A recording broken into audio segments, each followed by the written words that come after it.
incredible Japan. And today we are talking about Ogasawara Islands, Tokyo's tropical islands, kind of between Japan and Guam.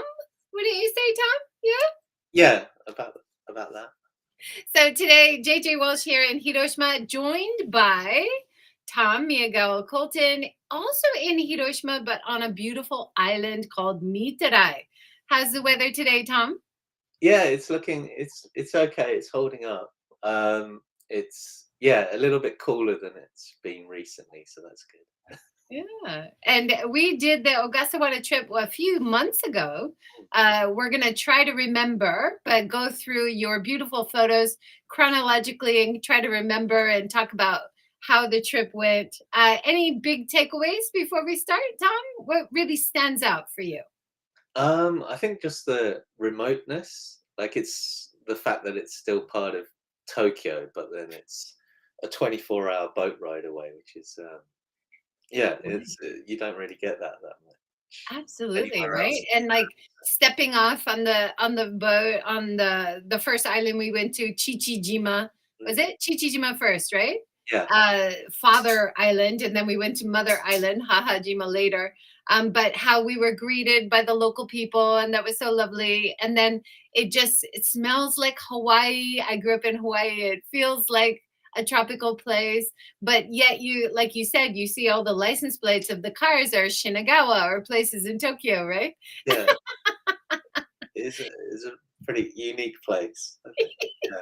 Now, as a photographer, what were any particular challenges being a photographer like at this tropical location? I mean, it was quite.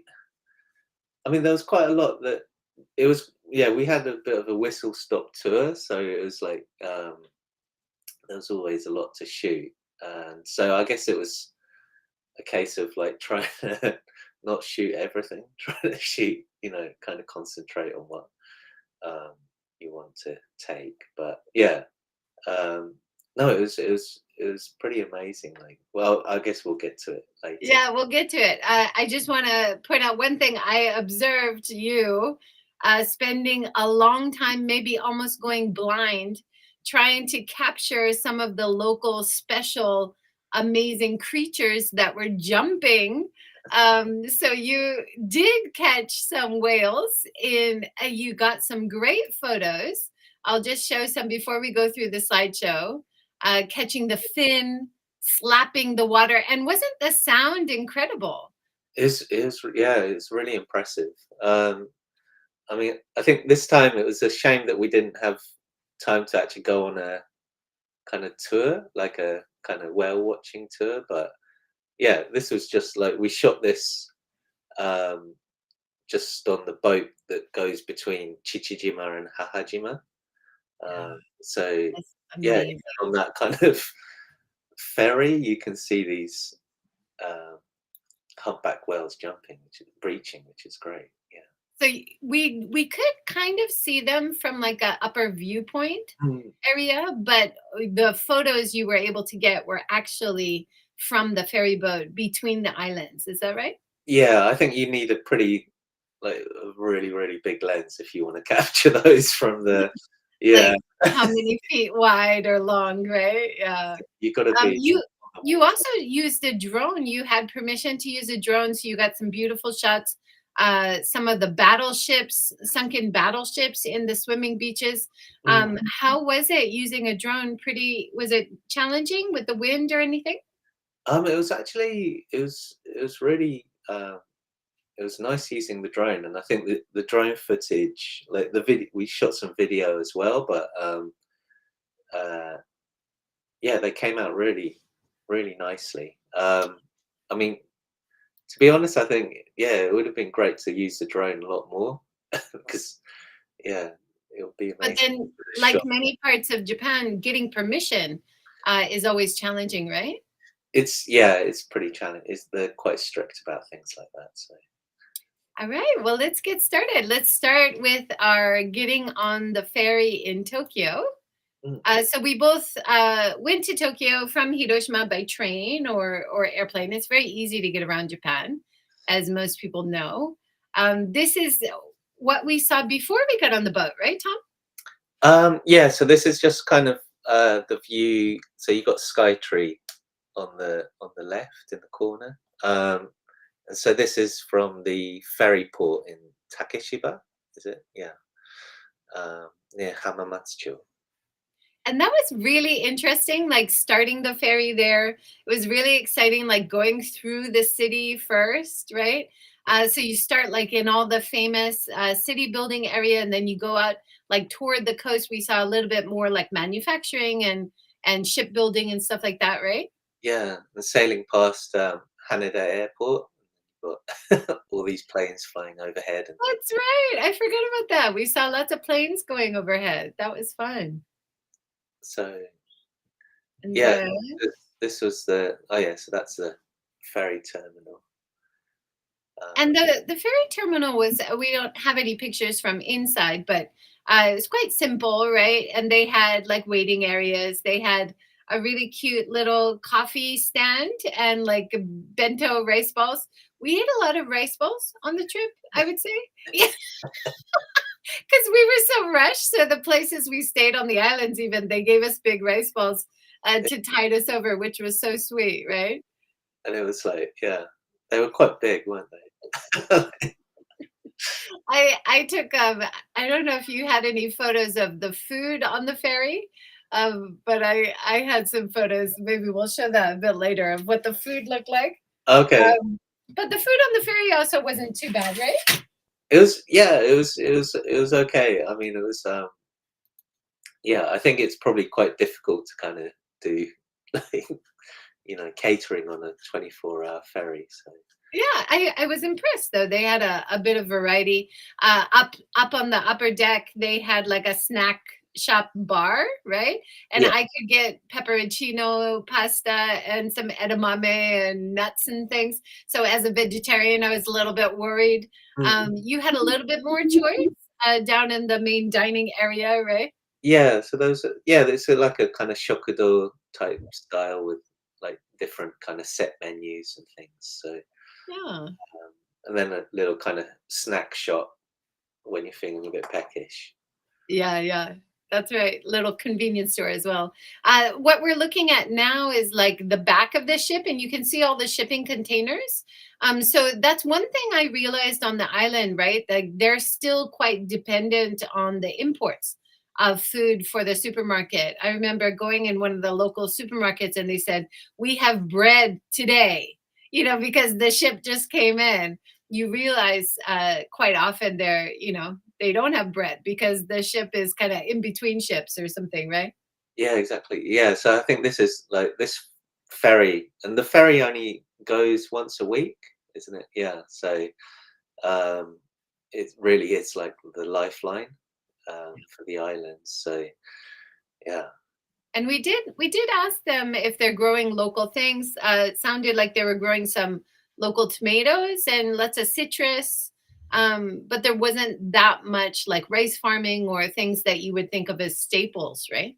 yeah. So I think they really depend on this ferry once a week, and I think that probably also makes it a bit of a challenge for maybe visitors coming to Japan to visit Ogasawara because the ferries are yeah few and far between, and then also if the weather changes once you're on the islands, then the departure ferries can be kind of yeah sometimes like cancelled. So, That's right. yeah, I met some visitors on the island and they said they were planning on 10 days, but they only had 8 days or something because their ferry coming from Tokyo was delayed 2 days or something. So that could happen either side. You could have a longer trip than expected or a yeah, shorter trip than expected. That's something to consider. Have some flexibility, right? yeah. Because I think they were saying that yeah, so sometimes because of the weather fronts and they check the weather, and then if they see a gap earlier than departure, then they'll sound a kind of siren around the island, and then everybody get to the boats. Yeah. We're leaving. So Now you lived in Tokyo for a bit, right? And we were passing under some of the famous bridges oh yeah, of Tokyo here on the ferry. So you see mm, everybody looking up at the big bridges, right? so this is yeah, this is Rainbow Bridge, uh, the And famous that's in the area where they had the Olympics, isn't it? Rainbow Bridge area. one. Yeah, I mean, it's a really famous one. I mean, it connects over to Odaiba. Uh, so uh, Yeah, I had tickets for the triathlon, which I think was in Odaiba, right across oh, the okay. bridge. Never got to go, unfortunately, but I heard it was there. And then you blurred me out in the front, but the beautiful city behind. That I mean, as a photographer, you've got so much. Like we were writing for publication. There was another staff who was doing some video, and they were making a video. But mostly, you were in charge of getting the shots we needed within a short time, right? Did you? You had a few cameras. Tell us a bit about your strategy as a photographer. I think for a project like this, it's always tricky because when the client comes back afterwards and says, "We want something that looks like this. Do you have something?" And then you're like, "No." So yeah, you got to try and yeah make sure you get a variety of shots, I guess. So yeah, I mean, I took a lot uh, of you facing the camera as well, but I thought seeing as you're on the talk today, so we don't have No, to. no, I Yeah. appreciate it. So It's nice.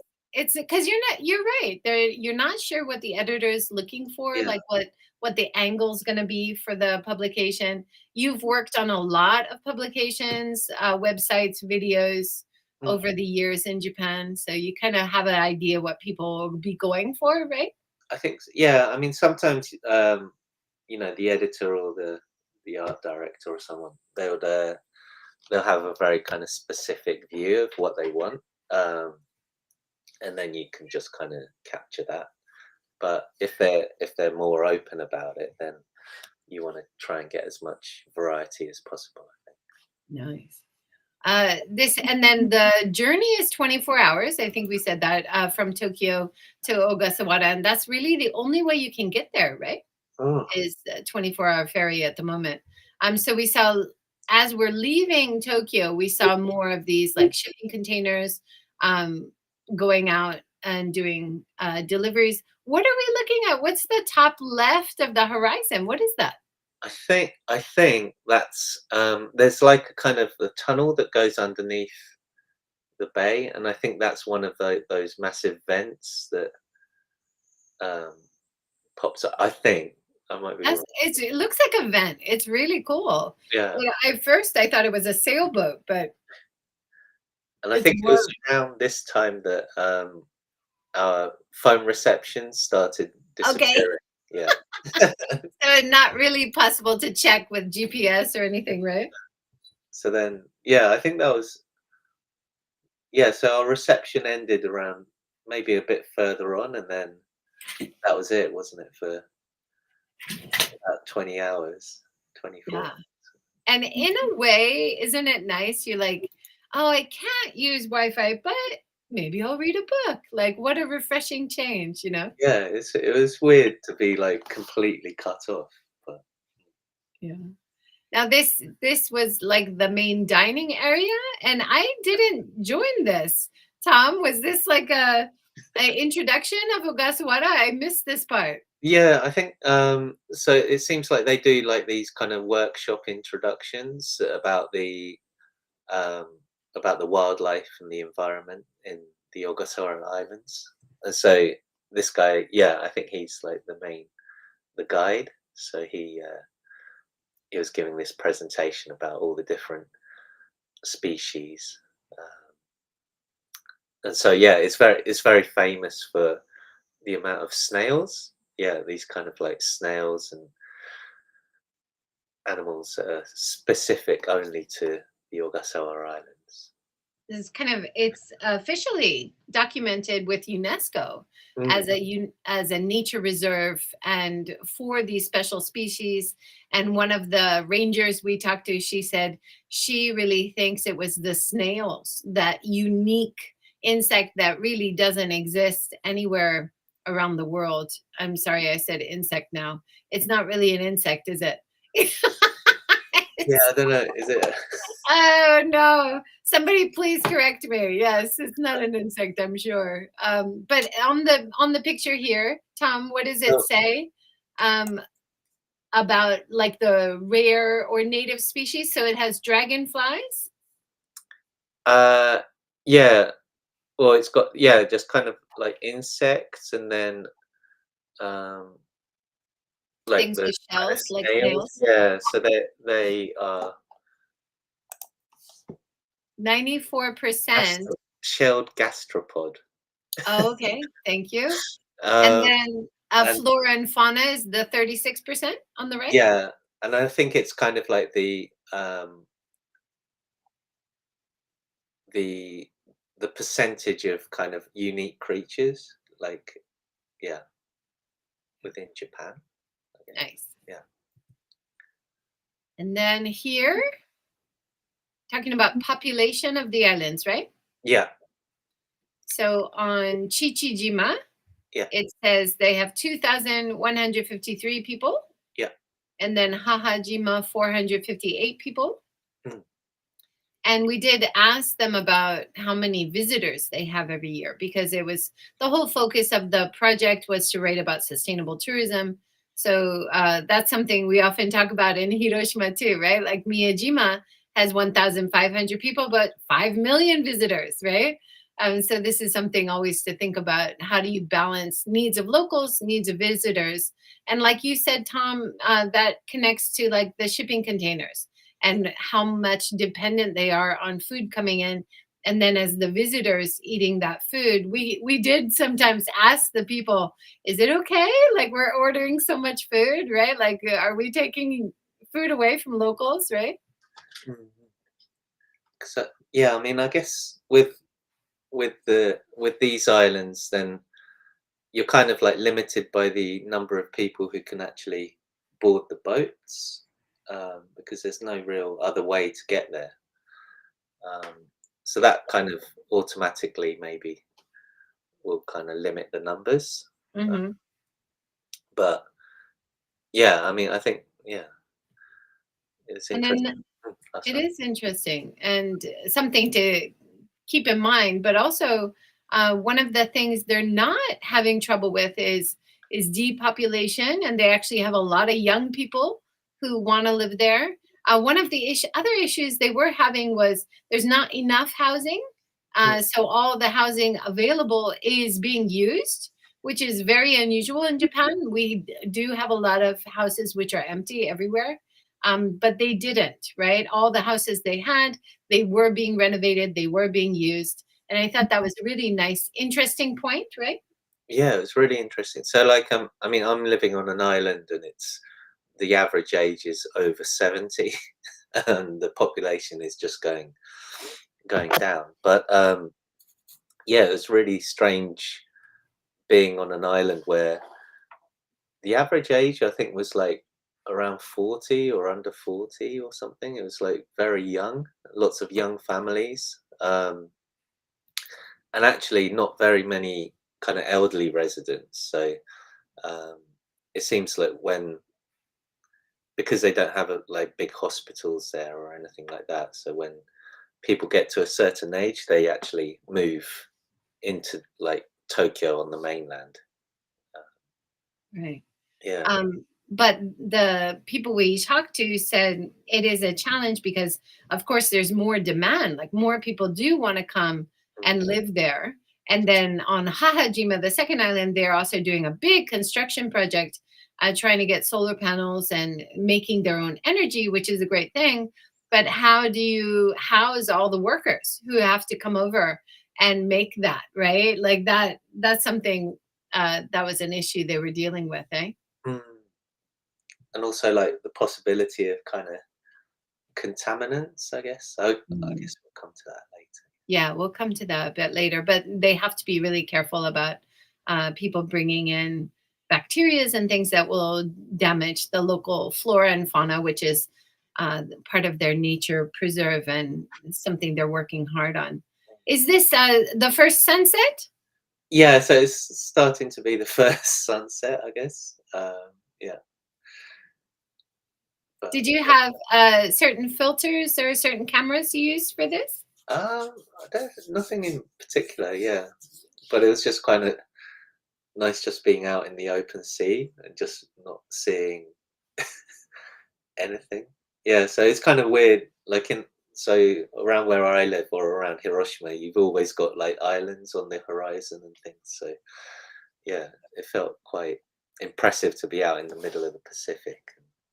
That's true, isn't it? You're out in the middle all by yourself. Yeah. There's nobody around. It's quite different, isn't it? It's yeah. It was beautiful. Even with a phone, I think I got some decent shots, but I Mm, like that one looking through my phone here. And then it got deeper and redder. mm. Now, have you done anything like in the photo editing, or are these like as it was taken? Oh, I've yeah, like retouched them um, a bit, yeah, but not too much. So I Gorgeous. think this is quite close to what we saw, Really pretty. and I think this is Really the morning. Yeah. deep thinking in the morning.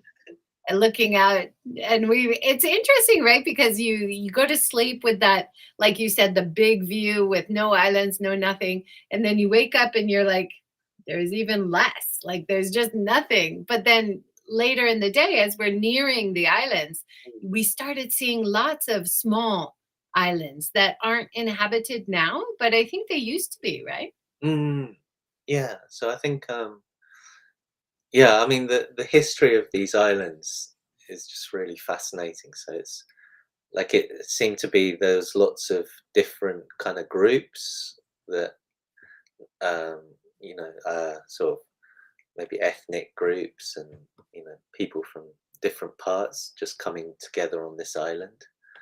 Um, And then along the way, we had some of the guides explaining some of the birds and things that we would see along the way, which I thought was cool. yeah, this is just Big, like nothing. big open sea with nothing. Yeah. Or everything. Doesn't it make you wonder, like, what's under the surface? What kind of amazing creatures are under there, right? Well, yeah, because we're basically going over the deepest part of the ocean, I guess. Yeah, the Mariana, is it? Mhm. The trench. Yeah. And then this is as we're nearing the islands, we start seeing these smaller island outcrops, and most of them really they say in the they say in the Ogasawara island chain, really Chichijima, Hahajima, which we went to, those are the only two islands really being lived on, right? Mm, yeah. So, I mean, I think it would be really difficult to live on any of the others, but No, without infrastructure or anything, right? People always comment on this bag that I'm wearing, by the way. uh, I've had loads because I'm doing tours all the time, and I've had some local shopkeepers and locals who see me all the time, and they're like, "Oh, you're the one with the Yoru bag. Why does your bag say Yoru?" And I have to explain, well, it was a highway sign mm, that had some kind of warning about something driving at night, maybe. And then they reused this material from the highway sign when it was replaced, and they made bags out of it. So it's an upcycled bag. And people always spot me because of this Yoru bag. So it's quite funny. that's They're like, she must really like nighttime, they told me. Yeah, it's a mystery. So now we're getting close to Chichijima, right? yeah. So this is just approaching the port in Chichijima. And that's a little like a marker as you come into the port, maybe on the little rusty floaty thing in the front. Yeah, so I think that's kind of like the yeah. the marker for the boats coming in. And then I think is it the peak that we see in the middle of the screen here? Yeah. Is that where the lookout point was, or was it on the edge of the coast? No, I think yeah, you're right. That's that lookout deck, the observation deck. And that was really impressive, right? How even from that observation deck, we could see the whales splashing and jumping. So we were going when it was February, and it's like between February and April, and then later in the year as well. They have 2 times of year when they're visited by whales. This area is the first in Japan in 1988 to change from whale hunting to whale watching. Other parts of Japan still do whale hunting, but that was really nice to see how they made whale watching part of their economy and definitely part of the appeal of tourism. Didn't you see that, Yeah, Tom? definitely. I mean, like, yeah, when you actually see them jumping out of the water, I mean, it's so impressive. Um, yeah. And then here, when you arrive, you walk over these grates to take off the germs and the bacteria and any unwanted little visitors that might damage the local flora, fauna, or special wildlife or animals, right? Yeah, and I think that especially wary of it was this kind of like small worm type thing that feeds on snails. That's also you can bring it in with dirt. So yeah, Yeah. We scrubbed our shoes as well. It was funny this part because I did see some people who didn't understand what that was for, and they actually stepped over it to get to the side. So it was really good that they had staff on either side, like making people walk over it, because I think a lot of people just weren't aware of why that was there, right? yeah, but it's really important. Yeah, for sure. This is like the main street of Chichijima. It's such a cute little town, isn't it? Yeah, it's very nice. It's I mean, I guess does this feel a bit more like has it got that Hawaii vibe? Or Absolutely. And you've got the beautiful mountains behind. And then just to the left, behind this main street, there's a beautiful swimming beach. The port is just behind. So the whole like downtown port area was very walkable. There was some nice little souvenir shops, but also a nice bakery, coffee shop, little eateries, and then like beach things that you need like sun cream or swimsuits, that kind of thing. So it did really remind me of like main beach area little shopping streets in Hawaii. Have you been to Hawaii, Tom? just once, yeah. Uh-huh. Like, I think you mentioned a few times when we arrived, you're like, oh, it's like Hawaii, right? but yeah, no, it was interesting, kind of like when you leave Tokyo, um, and then when you wake up and you're in the southern kind of Southern Ocean, and the air is just different. Like when you go out on the deck, and yeah, It does. We did notice a change, and and it was February, so it was quite cold on the deck in Tokyo area. But once we woke up, it was already getting warmer. Like we could yeah, already feel it, right? definitely.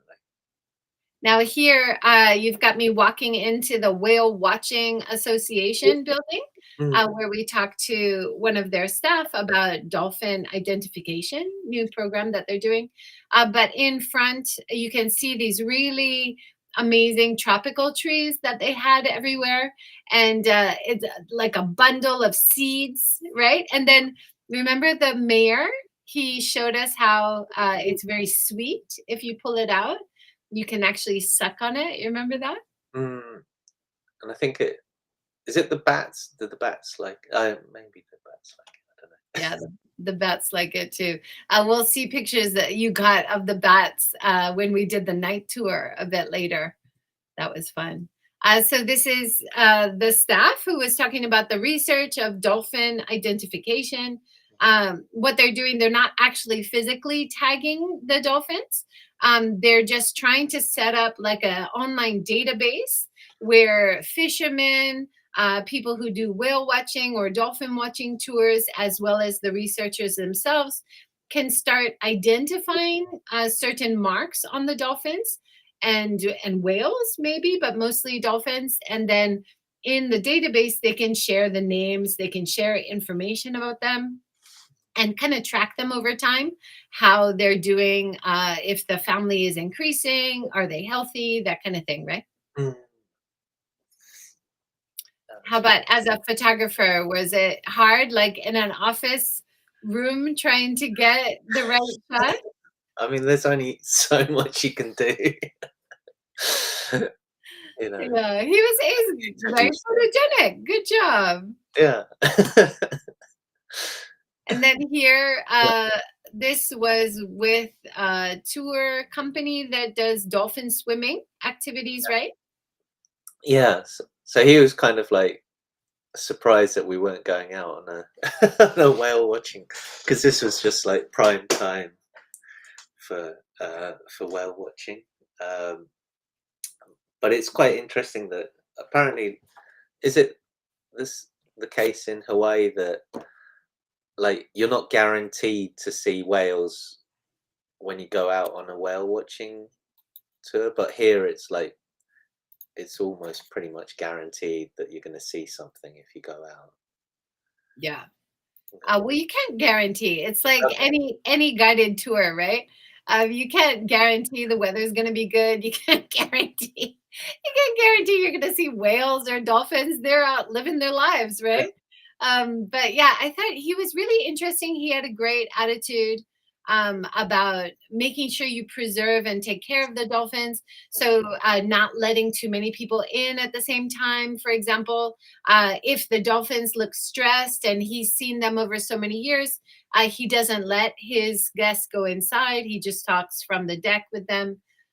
So I thought, a lot of places around the world, like he said, have stopped allowing dolphin swimming, but it seems like he really is trying to do his best, and the people in the association as well, to make sure that the dolphins are being, kept away from if they need, and then telling people not to touch them and things like that, right? Mm. It looks like we've got Natasha joining us. I appreciate all your great comments. I can't see the comments when I'm doing the full screen, so I just escaped so I could see some of that. Anything else that he was talking about that you remember, Tom? Um, so, yeah, I can't remember what happened last week. So I I'm know, trying to, like, sorry. trying to think back to February. It's a bit, Right. One yeah, other thing he was saying was about the distancing, right? yeah, Like, yeah, one of the things the association decided is you keep a certain distance away from the dolphins. yeah. So I think it was like they they regulate, or they try to regulate the distance between the boat and the dolphins. So Not to stress them. goats and whales, yeah. So it's quite strict. Uh, And turning off the motor when they're around. yeah, And yeah. they were talking about the dolphins making their home in the Ogasawara Islands where they are, so they feel like it's their responsibility as neighbors, right? Mm, Sharing the islands with the marine life, and I thought that was a beautiful way to put it. mm. Oh, getting deep in conversation here. Now, Tom, you were not only a photographer, you really stepped up and helped me with a lot of the translation and interpreting. I really appreciate that. Right? No, but you did most of it yourself, though. I don't know, but some of the time I was like, this is not getting across. And then you would step in. So you had another role, not just photographer. I appreciate that. Hey, Uh, oh, yeah. yeah. You wanted to say something? Oh, no, no, it's fine. Okay. Yeah. This is our nighttime tour guide for the nature walk and nature guiding tour. He was amazing, right? So first he took us to He picked us up around the area we were talking with the dolphin tour guide, and then took us to a beautiful beach where we could watch the sunset. He himself is kind of a recent local. He fell in love with the place, coming from Tokyo as a surfer for many years, fell in love with a local girl, settled down, got married, had kids, right? Mhm. Definitely. Yeah, it is a really kind of like fun, energetic character. Um, and he had all his kind of like special spots that he takes his guests, the yeah, kind of like his secret locations on his guided tour. So Yeah. it, And so many, just so many beautiful beaches. Some of them, like you would see the more main beaches, and they have some facilities like toilets, restaurants, that kind of thing. But you have so many beaches with no facilities, and it's just like a local secret spot and stuff. So we got to see some of that with the guides, which it's always worth hiring a guide to get that behind the scenes overview from a local, right? definitely. And this was actually a spot that usually you have whales breaching in the sunset if you're lucky. Like we were lucky with the sunset, but we didn't see any whales breaching. So But sometimes didn't yeah, we were always hoping. We yeah. you did get some great shots. Of course, impossible to capture with my phone, even when we did see whales. So it was really good to have a decent camera, decent lenses if you want to catch the whales, right? Yeah, like a good zoom lens is probably yeah. Now you did capture these creatures. They call them flying foxes or fruit bats, right? Yeah.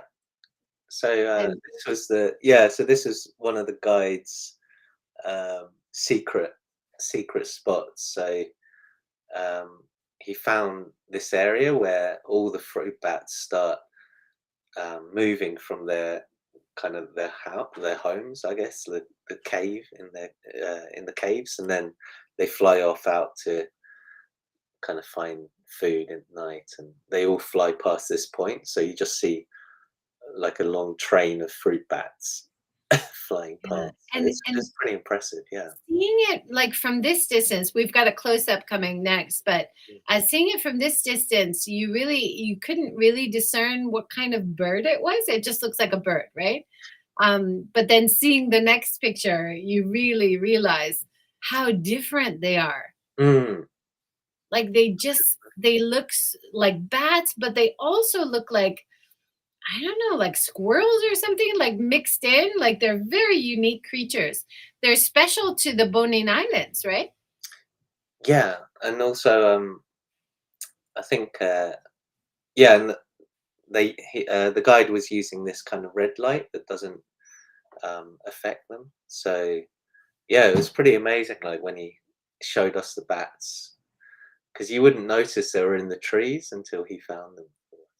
Yeah, And they absolutely love the fruit trees. yeah, So I think this was a kind of palm tree, maybe, that had some dates or something in it, mm, and they were just going nuts. He called it the Bonin Flying Fox Starbucks, didn't he? yeah,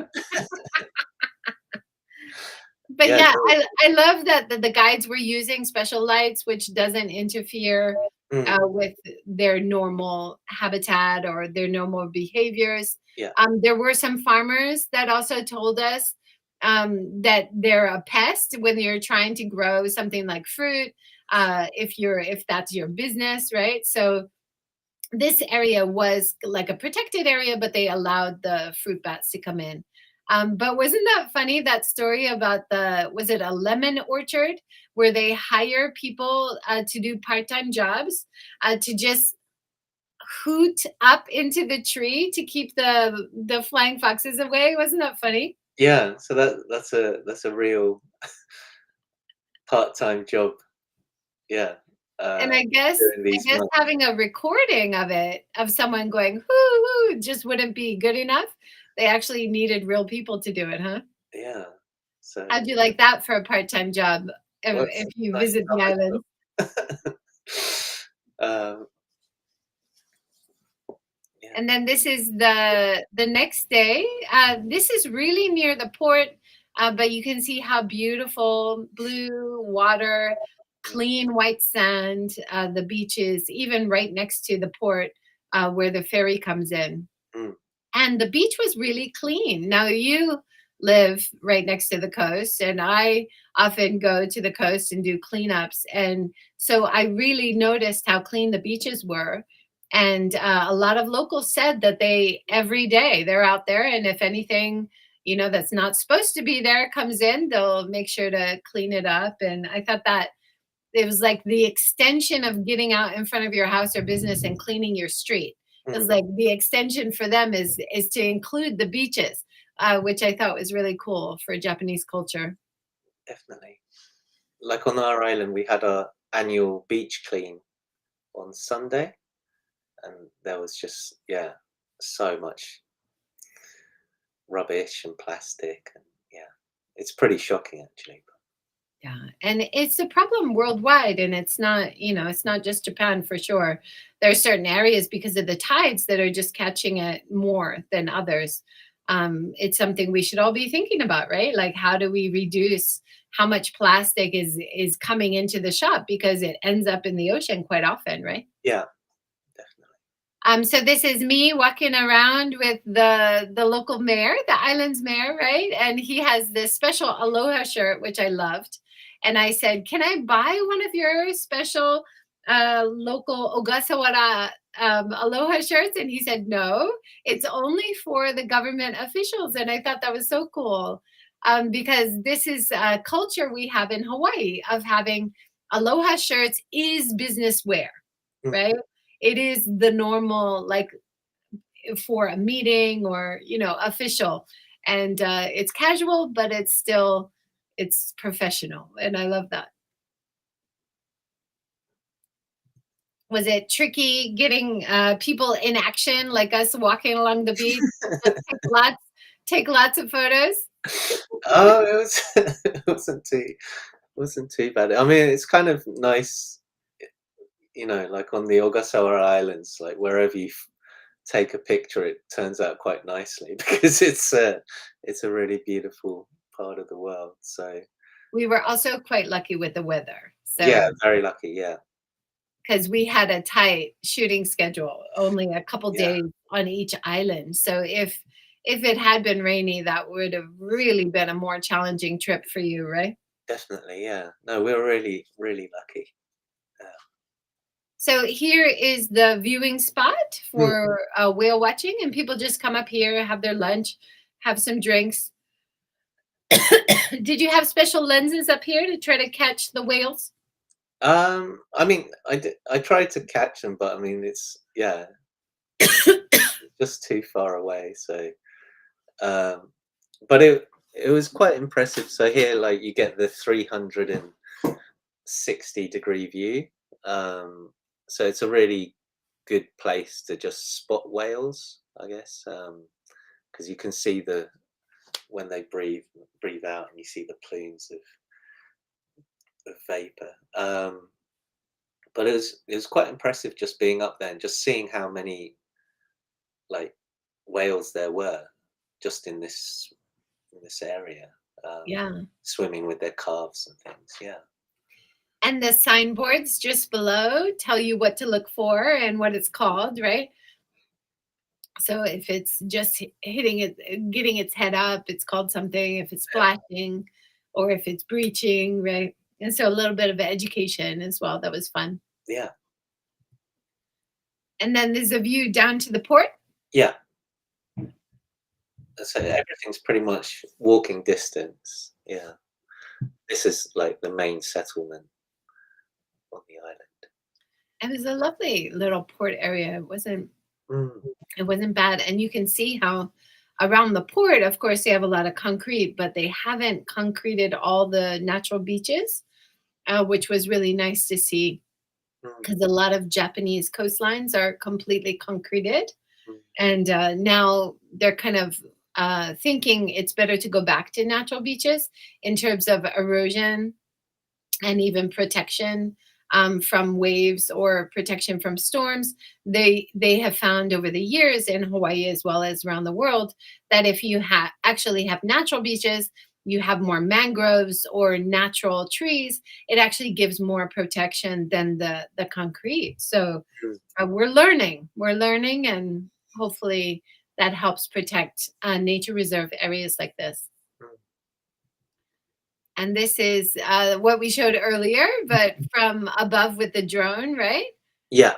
So this is the wreckage from a ship that was sunk during the Second World War. Mm. I So believe was a Japanese ship, right? a Japanese ship, yeah, it was sunk by The U.S. Americans. submarine. Mhm. Yeah, I think. And one of our guides, the night guide that showed us the flying bats and stuff, Mm. he was talking about going to Iwajima Yeah. and how much you see there in terms of wreckage of planes, even army helmets Mm. with a bullet hole through, lots of bullets everywhere. Like these islands were part of the war zone. Mm. And so there is this wreckage back documenting its role in history. But I think now it's used, like they left this wreckage here, which I think is a real asset because it adds this kind of unique appeal for visitors who go and visit the wreckage with snorkels or scuba gear, or even in a kayak or on a stand up and paddleboard, right? Yeah. Um, yeah, it's kind of a weird thing just sitting there, but yeah, I'm not sure how heavy the fighting was on Ogasawara, but the guide showed us um, some like crockery and things that he's found in the woods when you had I guess the Japanese soldiers were all camped out in the forests, and then yeah, so it's quite it brings it yeah it makes everything very real when you see things like that.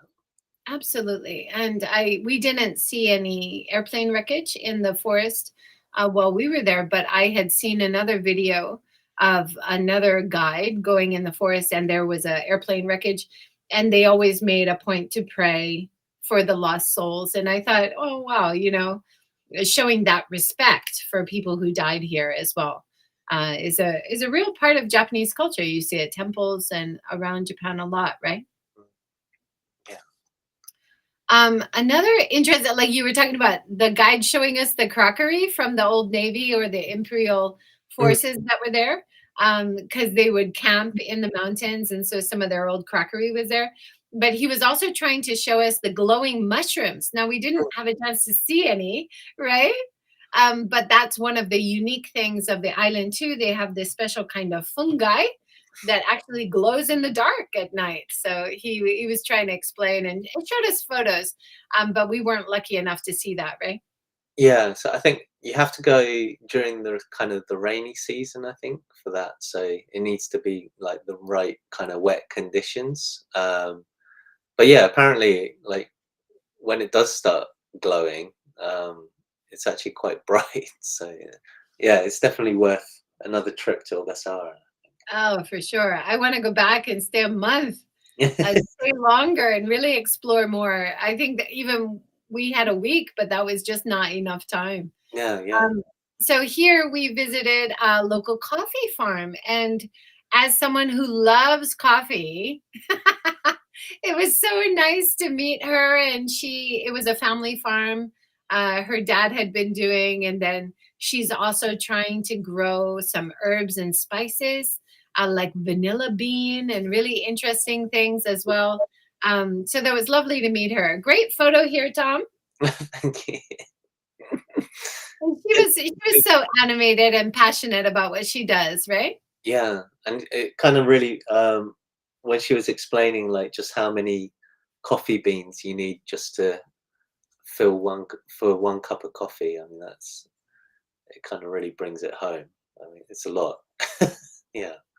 Right. And she let us like pick some of the coffee berries, they call Yeah. it, which is before you roast it, and then you realize, oh wow, wait, what? How many beans do you need, like for 1 cup of coffee? And yeah, I know you're a tea drinker, so maybe you didn't feel as guilty, but I will never underestimate the coffee growers now. Like I drink coffee every day. So thank you, coffee growers. I appreciate your work.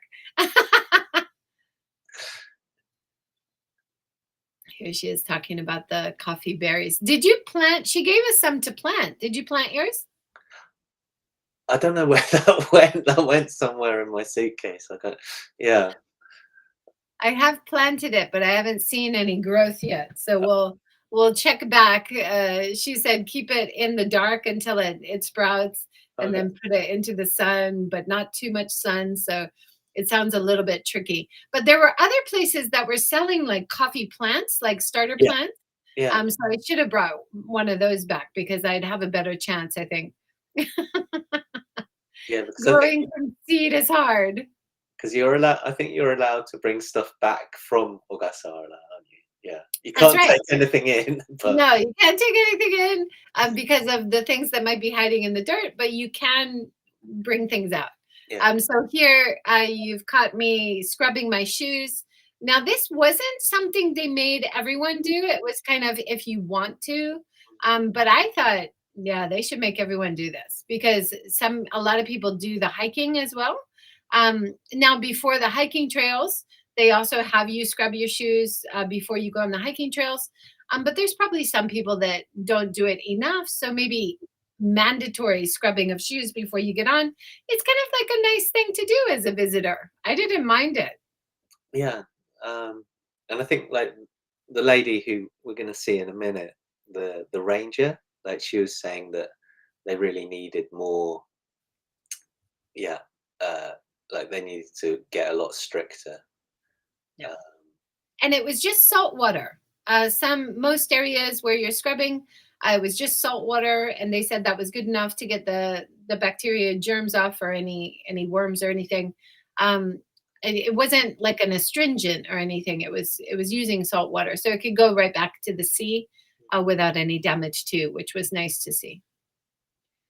Here you've caught some along the way. So here's a whale tail coming out, flapping the surface. And like we said before, the sound of it, you could hear from the boat, you could hear from yeah, far away. It was amazing, wasn't it? yeah. I mean, it was almost like they were kind of just playing, and you know, uh, yeah, it was really impressive. Like quite And powerful. Like you can kind of feel the power of those. right? Yeah, Yeah. And I don't know if they use it like as a mating ritual or to communicate. We asked a few people and they said they don't really know. So I would love to find out.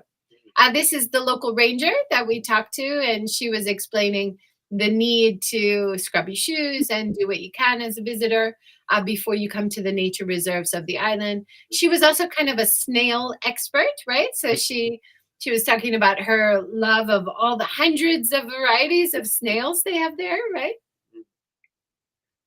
so yeah, no, it's impressive. And, like it was quite interesting. Their offices were in that. It was basically like a converted home, like residential home. So um, it just shows that they really do have to make use of every single building, because I Yeah. think it's very difficult to build new buildings because you've got to bring in all the equipment, materials. So And I love seeing her reusable bottle here. She's got some tea in there. It wasn't that easy as a visitor to find places to refill, like most of Japan. They kind of depend on the vending machines or convenience stores.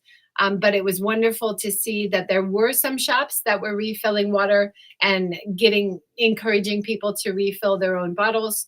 But it was so nice to hear from locals that they all do it mm, as well. So that's maybe something that we hope to see more of next time we go. yeah, This was one of the target areas going to kind of this outcropping where they have a little viewpoint. A lot of people do beach cleanup here because it just naturally collects a lot of the ocean trash coming in. But this is where they put a compost toilet And there used to be a big settlement here. There used to be a lot of people living here, right? Yeah, so it's basic. Like I think if you look at the old pictures, like that whole kind of lower valley area going up into the distance, that was all, yeah, they were all houses. But I think they were moved during the war. So I think they were moved out to, I might be wrong, but I think it was Chichijima during the war. So this is Hahajima. And then they just didn't come back, I think. Yeah. So when we were in this area, we were highlighting the good compost toilet. So using solar panels and made with sawdust inside. So you don't need water source. You don't need an energy source. So it's a really great thing to use in emergencies, but also in places like this where you don't want to create a sewage system, or you don't want to create something that would damage the local ecology or environment, because it is a nature preserve. So it was so nice to see this initiative. There were also some ruins, like an old school wall or something, and information about the old settlement that used to be there. So that was an interesting area to look at. Yeah. It was good. Yeah. And this is the solar panels and the compost toilet here. And they did have like an older toilet right behind it.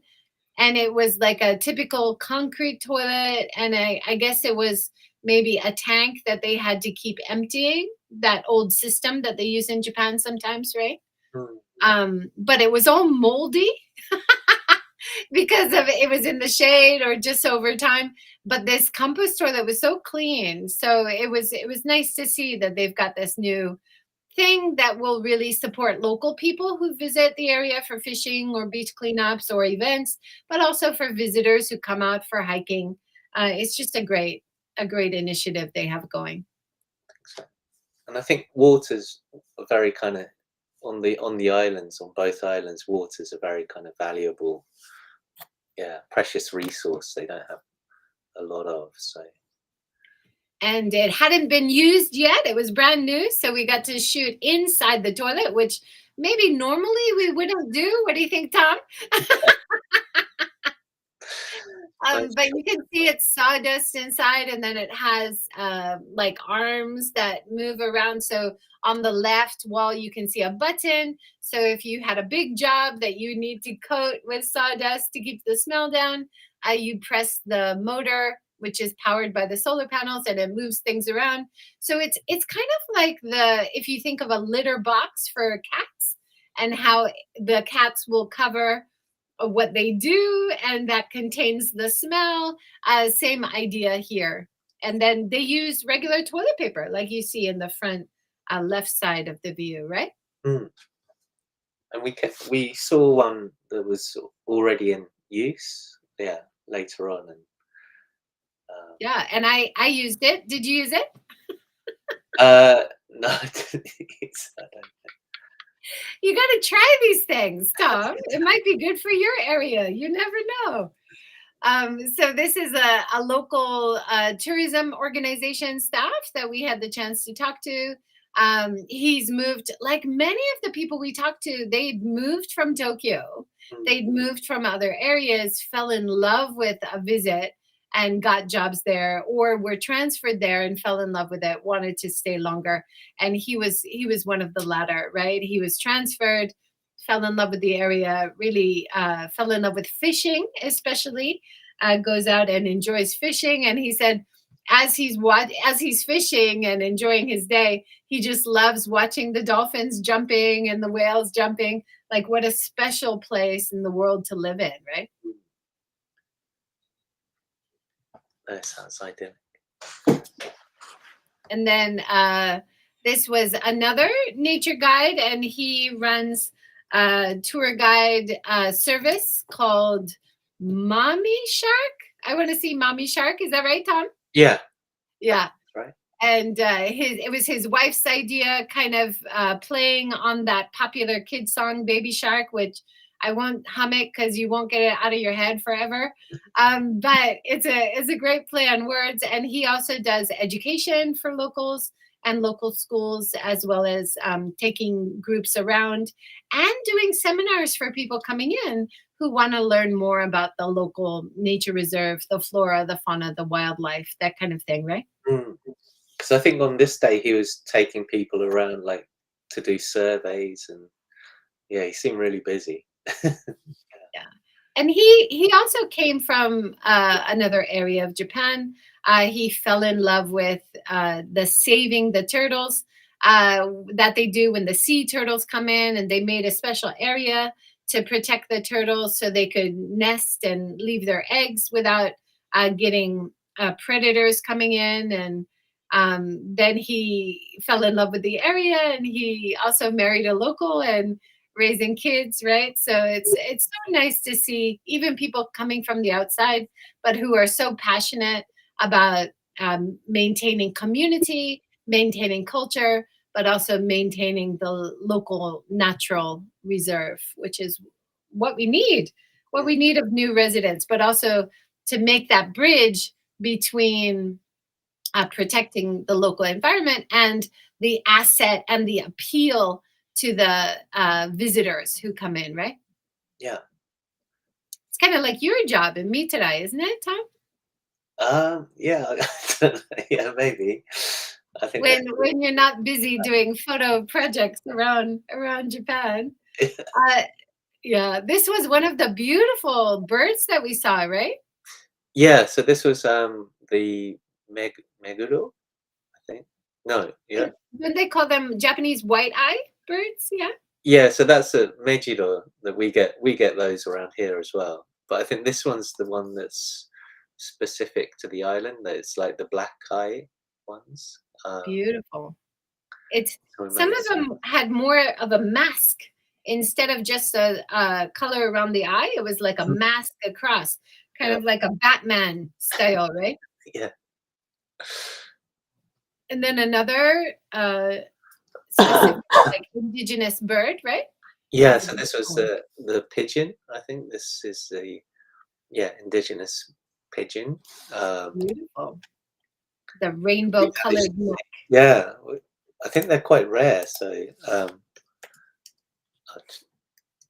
And then this was our guide the next day who took us around Hahajima and mommy's island, I guess you could say. yeah, And she showed us this viewpoint, and she said she had just been clearing the area with some other staff. She was also a ranger, clearing it so that the viewpoint could be enjoyed by visitors. And mm, then just to the right of us in the picture there, you can see that information on what do you call it when whales are jumping out or peeking out and stuff. So get another view of that. mm, But she was fantastic, wasn't she? And doing guiding, but also being a ranger, also really active, trying to support local businesses and local farmers and things. She was really interesting. yeah, very really knowledgeable about all the animals, and yeah, And she was also saying how useful the compost toilet is and how, as a nature guide or a ranger, they really appreciate the compost toilets mm, as a thing, definitely for the tourists who come in, but also for locals. mm, This is one of the famous snails. Good job. We had a heck of a time finding them because it hadn't been so rainy. mm. And when it's drier, they're much more difficult to find, right?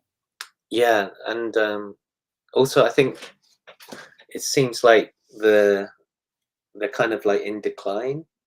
I think she was saying on Chichijima and Hahajima, like the species are slowly disappearing because of kind of invasive species and bacterias and things. But yeah, we managed to find this one. I mean, it was in its shell; it wouldn't come out. But um, I mean, you're not allowed to kind of touch them and things, so we just took a picture. Um, Yeah. But She also, this is one of my photos. I'll just put in overview here of the seeds that she said that's why there were so many of a certain kind of tree, mm, because these seeds are very buoyant and they just have floated in over history and then planted themselves naturally. So she raised that question of what is indigenous mm, versus what is, invasive, which is something I always think about. Oh my gosh, we've gone over the hour. You all right for a few more minutes, yes, Tom? yeah, Okay. All right. We'll finish your slideshow. So thanks everyone for joining. We've got so much to talk about. I didn't expect, Tom. I'm putting too And many then pictures. these creatures were amazing. These were deep inside the fern. Yeah, so this was, I think she said this is really rare to see. Yeah, so it was like a kind of an insect, like a scorpion, like a, I don't know what that would be, Yeah, like it's kind of a like grasshopper. a scorpion insect, yeah. Yeah, But but it's that's got these like incisors. amazing. Or- And what a great photo. But also a great reminder that that's why you need a nature guide, right? Like you would never find these things without a local nature guide who knows it so well and can show you how to respect the area, but also how to find these creatures that you want to see. And then leaving Hahajima, again, all the locals came out waving, playing music, and we met so many of them, such a small population. But it's a really important thing to also remember, like that relationship between locals and visitors is so important. yeah. Not just one way, Mm, but how can visitors be more protective or more considerate of the local environment, which the local people depend on as well, right? yeah.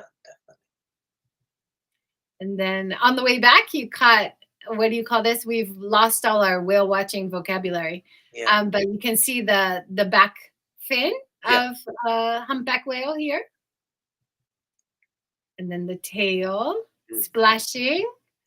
And then this is just amazing that you caught that. You must have been so happy when you caught this one. Yeah, because you kind of like when you're looking one way, you see people screaming on the other side of the boat, and then you kind of go over there, and then it's like, yeah, I that's know that quite, happens so much because yeah, it happens so fast that yeah. you You just kind of have to be training your long lens at yeah, a certain area and guessing where it's going to breach, right? yeah, exactly.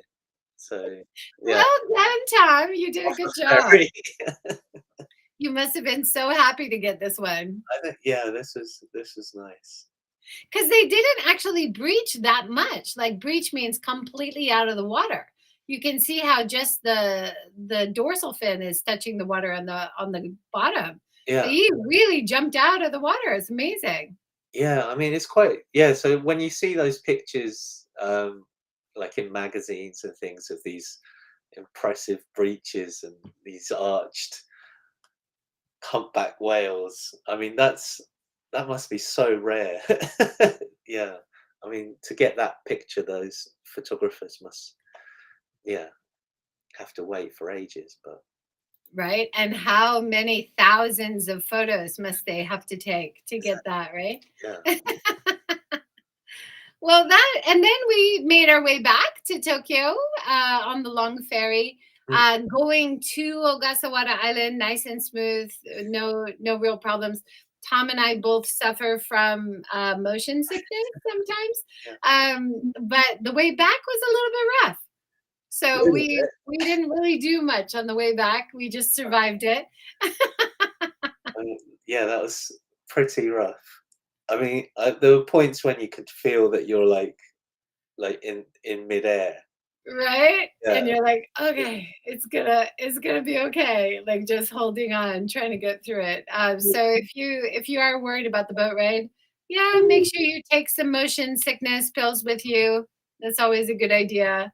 But being able to go out on deck when it wasn't so rough and getting the fresh air was really nice.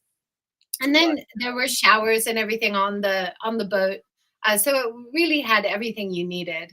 But yeah, overall, what a great trip and such a great adventure. Thanks for joining me on this project, Tom. It was great. It was very memorable.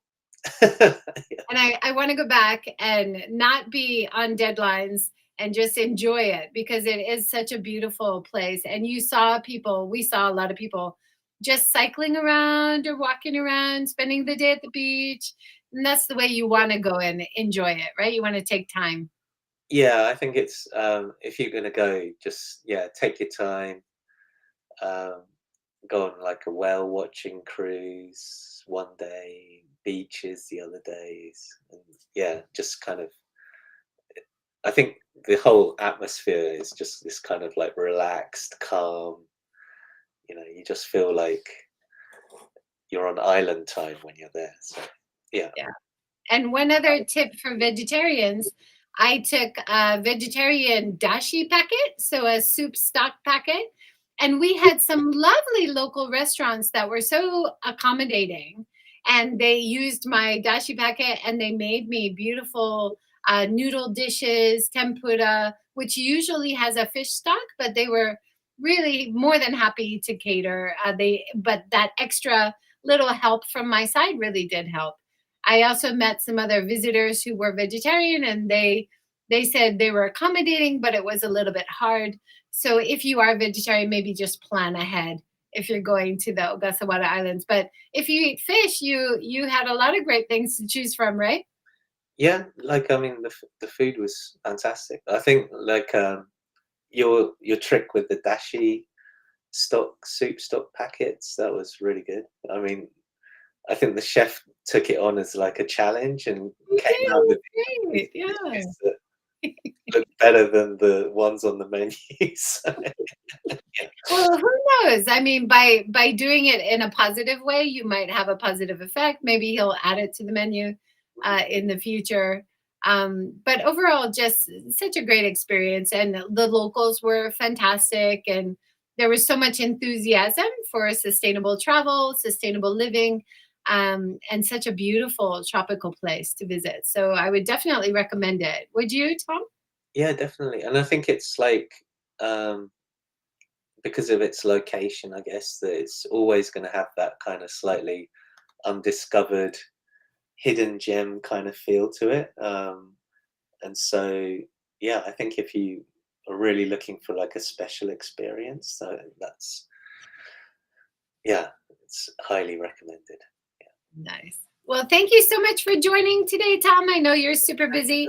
No, no, It was great rehashing our experience together today. yeah, no, it's been great. Thank you. Okay. Have a great day. And thanks everyone for joining. Okay, And have a great summer vacation. I am taking a break for a month, but I'll be back doing shows end of August and maybe some short videos from Hawaii where I'm going to go see family. So have a great summer, everyone.